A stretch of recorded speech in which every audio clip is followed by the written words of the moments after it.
uma live eu quero responder perguntas, né? Senão, se não fosse para responder pergunta, eu faria um vídeo normal, né? Como é uma live, né? A pessoa perguntou aqui: você acha que Trump é cristão ou finge ser cristão para conseguir apoio das massas? Vejo muita contradição. Então, é, não sei como, é difícil responder essa pergunta porque o que é um cristão, né? A gente não sabe o que é um cristão. O Beto Rosso, né? Por que não sou cristão? Beto Rosso, por que não sou cristão? Isso é em 1930, né? Mais de quase 100 anos atrás, Beto Rosso escreveu um livro e ele começa o livro falando isso, né? Que ele não consegue entender o que é um cristão, né? A palavra é muito vaga. Já em 1930 a palavra já era vaga. O que o Beto Rosso faz, né? O Beto Rosso, para poder resolver esse problema, ele define o que é um cristão, né? Ele usa três parâmetros para definir um cristão, né? Três parâmetros, né? Para definir um cristão, né? Ele usa acreditar na imortalidade, né? O que não é só dos cristãos, os muçulmanos também acreditam na imortalidade, até os hinduístas acham que acreditam em reencarnação, então, mortalidade não é específica do cristianismo. Ele usa acreditar em Deus, o que também não é específico do cristianismo, né? Várias religiões acreditam em Deus, inclusive os muçulmanos, os hinduístas, né? Então ele usa dois. Aí tem um terceiro parâmetro que ele fala que é específico dos cristãos, né? É específico dos cristãos, né? O que achar que Jesus é uma figura sábia, né? O mais sábio de todos. Cristianismo é de Cristo, né? Cristianismo vem de Cristo, né? Então, para os cristãos, como Beto Rosso comenta, Jesus é a figura mais sábia de todos, né? Então ele comenta, para você ser chamado de cristão, você precisa de três parâmetros, né? Acreditar na imortalidade, acreditar em Deus e acreditar que Jesus é a figura mais sábia de todos, ou um sábio muito sábio, né? Você tem que ter esses três parâmetros. Agora, se Trump é ou não cristão, né? Muitos cristãos dizem que ele não é cristão, né? Muitos cristãos dizem que o Bolsonaro não é cristão, Trump não é cristão. Mas como eu comento no meu livro, né? Eu sugiro que vocês leiam meu livro, A Revolução Ateísta. Isso tem um nome, né? Isso chama A Falácia de Nenhum Escocês Verdadeiro, né?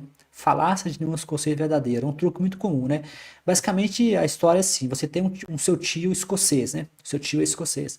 Só que você acha que todo escocês coloca açúcar no mingau, né? Na sua visão de mundo, todo escocês coloca açúcar no mingau. Só que o seu tio escocês não coloca açúcar no mingau. Ele odeia açúcar no mingau. Então você conclui que seu tio não é escocês. Então, em vez de ajustar a sua crença ao seu tio que é escocês, você exclui seu tio do mundo escocês, porque ele não coloca açúcar no mingau, né? Então, eu já tive essa experiência quando eu morei no exterior, né? Eu morei muito tempo no exterior, quando eu fiz mestrado e doutorado, e eu falava pro pessoal que eu não gosto de futebol e não gosto de samba, o pessoal dizia: ah, então você não é brasileiro, né? Então, o brasileiro, tipicamente, o cara gosta de samba e o cara gosta de futebol. Então, eu, por não gostar de samba, né, de futebol, eu geralmente não era considerado brasileiro, né? Claro, o pessoal tava brincando, né? O pessoal não falava isso, era mais, mas pra você ver que tem um estereótipo, né? Então, da mesma forma, o que é um cristão? Eu acho que Trump é cristão, né? Na minha visão, né? Se você comparar o comportamento do Donald Trump com o comportamento do cristianismo historicamente, o Trump é cristão, né?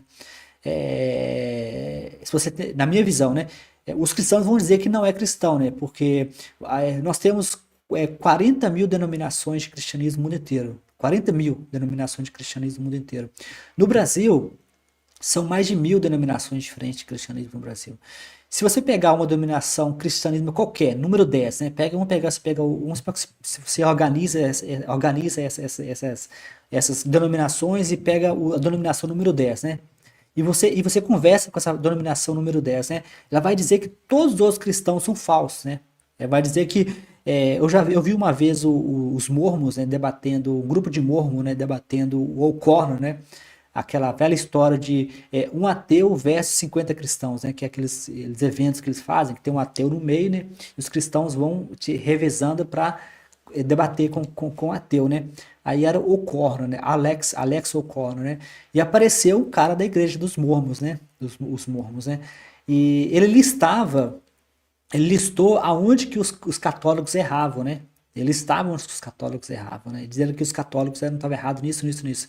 O que ele listou estava correto, né? O que ele listou, a parte mais difícil é essa aqui. O que ele listou do erro dos católicos, está errado, né? Tá certo, né? Ele listou, por exemplo, a questão do problema do mal, que os católicos não conseguem resolver, o problema de o Deus Todo-Poderoso, que os católicos não conseguem resolver, né? Aí supostamente os mormons resolvem isso, né? Só que aí os mormons introduzem outras coisas bizarras, né? Como, por exemplo, a ideia de recompensa pela punição, né? De que todo sofrimento na Terra, né, vai ser recompensado depois por Deus, né? Quando você morrer, Deus vai te recompensar por todo o sofrimento, né? É o que uma lógica distorcida dos mormons, né? Eles podem ter resolvido alguns problemas do cristianismo como o catolicismo, mas introduziu mais problema, né? E, e parece que os mormons acreditam, né? Não sei se eu não lembro, não sou especialista em mormons, né? Mas parece que eles acreditam que Jesus foi aos Estados Unidos, né? Que fica bizarro como que Jesus saiu lá de Jerusalém, lá daquela área desértica, e foi parar lá nos Estados Unidos, deixou um livro para ele dizendo que os americanos, norte-americanos, eram o povo escolhido, né? Em vez de ser Israel, era o povo dos Estados Unidos, né? Como que Jesus voou até os Estados Unidos, né? Religião, né? Você não vai acreditar nessas besteiras, né? Então, assim, o Donald Trump é cristão? Eu acho que sim, né? Eu teve uma vez eu fiz uma pesquisa, né, para o meu livro, quem tiver interesse, né, Ciência para não cientista, Como ser mais racional e o mundo cada vez mais racional. É uma série de livros que eu publiquei, né? O volume 2 do meu livro é religião. E na época eu havia feito algumas pesquisas, havia coletado alguns dados, né? E um dos dados que eu encontrei, né? Isso depois eu descobri que esse dado é genérico, esse dado se repete em vários países, é de que quanto mais cristão for um país, mais violento o país é, né? Os dados mostram isso. Você consegue fazer uma curva, né? Você compara, você pega a proporção de cristãos de um país e a taxa de homicídio, violência, a taxa de mortes, coisa e tal, por violência, homicídio, e você compara esses números, né? Você consegue encontrar uma taxa relativamente alta, né? Que chama de R ao quadrado, né? Quando você pega uma curva, né? E você tem uns dados e você faz uma regressão linear. Você tem o que chama de R ao quadrado, né? R ao quadrado é como essas duas variáveis são correlacionadas, né? E a taxa é alta. Então, quanto mais cristão um país for, mais violento ele é, né? E esse mesmo dado foi encontrado nos Estados Unidos e eu comparei por estado, né? Eu peguei estados brasileiros, né? Peguei vários estados brasileiros, né? Eu peguei vários estados brasileiros e fui comparando, né? Mas o mesmo resultado aparece nos Estados Unidos, já foi relatado por outros pesquisadores, fizeram a mesma coisa nos Estados Unidos, nos Estados americanos e fizeram a mesma coisa no mundo inteiro, né? Então, assim,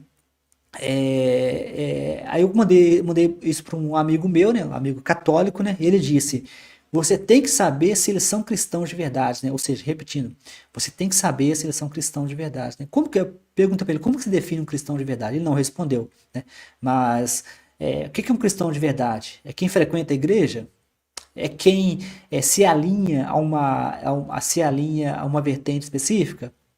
No livro do Beto Rosso, né, Por que não sou cristão, logo no prefácio tem um caso de um cristão, né, aparentemente um apologético, que disse que os ateus são cristãos, né?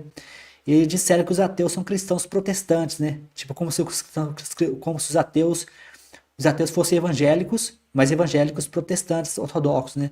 É bizarro você pensar que os ateus também são cristãos. Eles conseguiram definir o cristianismo, né? Tá no prefácio do livro de Beto Rosso, Por que não sou cristão, de forma com que os ateus também são cristãos, né? Só que são protestantes, né? São tipo evangélicos, né? Você vê o nível de bizarrice que o cristianismo virou, né? As definições e coisa e tal, né? Então, tá aqui, esses protestantes acreditam em tudo. Já vi cristão falando que Bolsonaro. Não, então, dentro do bolsonarismo, né? Eu tenho um livro, para quem tiver interesse, né? Eu tenho um livro, eu tenho uma série chamada Ciência para não cientista, Como ser racional e o mundo cada vez mais racional. Tá na Amazon, em vários formatos, em audiolivro também, né? E o volume 1 é bolsonarismo, né? Quando eu escrevi esse livro, foi no início do bolsonarismo, eu tive essa impressão, e está no livro, e agora está confirmado, né, a minha impressão estava correta, de que eles veem Bolsonaro como escolhido, né? Tem uma história que eu não consegui encontrar, né? Foi um pesquisador que falou isso, né? Mas eu não consegui encontrar a história, mas foi um pesquisador, então eu confio que o pesquisador está falando a verdade, né? De que o Silas Malafaia, aparentemente, quando apresentou Bolsonaro, diz que Deus usou uma mula para fazer a sua obra, né?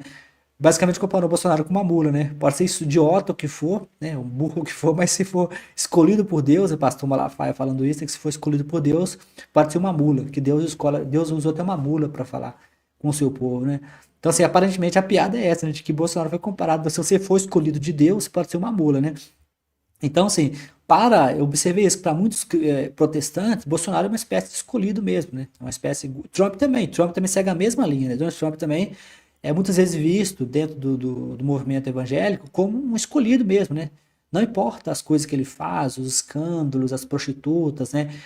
Teve agora um novo escândalo que surgiu agora de um rapaz que era amigo de Donald Trump, e o rapaz tinha uma cadeia de tráfico de menores, né? Eles traficavam menores, Epstein, né? O caso Epstein, né?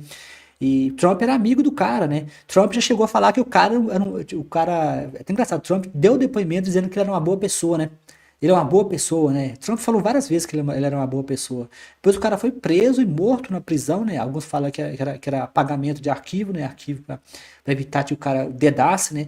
Ele tinha uma rede de prostituição de menores, né? Que prostituía mulheres, né? E Trump tinha fotos, ele era amigo próximo. Trump chegou a elogiar de que ele era uma boa pessoa, né? Então, dentro do mundo evangélico norte-americano, do mundo evangélico estadunidense, Trump é uma figura ungida por Deus, né? É uma espécie de ungido, né, por Deus, né? Então, não importa as coisas que ele faça, né? Eles vão justificar, eles vão defender. Mais de 90% dos eleitores de Trump são evangélicos brancos, tem os católicos também. E aí você pode perguntar, mas e os ateus, né? Os ateus. No Brasil, especificamente, teve um estudo muito tempo atrás que mostrou quem estava votando no Bolsonaro, né? Um estudo antigo, né? Acho que foi em 2018, né? E os ateus não votam em Bolsonaro. Só que eles colocaram uma coisa curiosa, né? Eu achei isso curioso, né? Acho que vale a pena esse estudo depois estudar melhor esse estudo, né? De que tem um cenário que os ateus votam no Bolsonaro, mas é um cenário bem específico, né? Se tivesse Lula, né? Lula versus Bolsonaro, os ateus votavam. Se eu não me lembro bem, tem que olhar, conferir os números, mas acho que os ateus votavam no Lula, né? De forma majoritária, né? Mas se tivesse Bolsonaro no meio, né? Perdão, se não tivesse Lula, se tivesse outros cenários de candidatos versus Bolsonaro, eles votavam no Bolsonaro. É até engraçado isso, né? Tentar estudar. Depois eu vou ter. Depois eu faço um vídeo sobre esse estudo, porque ele é curioso, né? Os ateus, em uma condição normal, no qual você tem o Lula, esses candidatos normais, os ateus não votam em Bolsonaro, mas no caso dos Estados Unidos, eu não sei se tem ateu votando no Donald Trump, mas deve ter, né? Acho que o ateísmo, como eu conversei com o Daniel, com o Matheus Benites, né? Eu não acho que o ateísmo deva ser alinhado à esquerda ou à direita, né? Acho que o ateu ele pode se alinhar para qualquer lado, né? Ele pode ir para a direita, pode ir para a esquerda. Acho que o perigo é quando o ateísmo se torna uma espécie de movimento de esquerda ou de direita, né? Eu acho que o ateísmo ele não pode correr esse risco, né? Pessoal, eu vou ficar por aqui. Eu agradeço a todos pela atenção. Eu gostaria de fechar estressando que os meus livros estão todos disponíveis, né? A Revolução Ateísta, né? A Última Minoria Silenciada, disponível na Amazon. E lembrando que a de Bíblia, né? A Fábrica de Absurdos, né? Que é um livro um pouco mais longo, né? Tá vendo aqui, ó? Um pouco mais longo. Ele tá são todos livros em formato. Todos os meus livros estão em formato impresso, áudio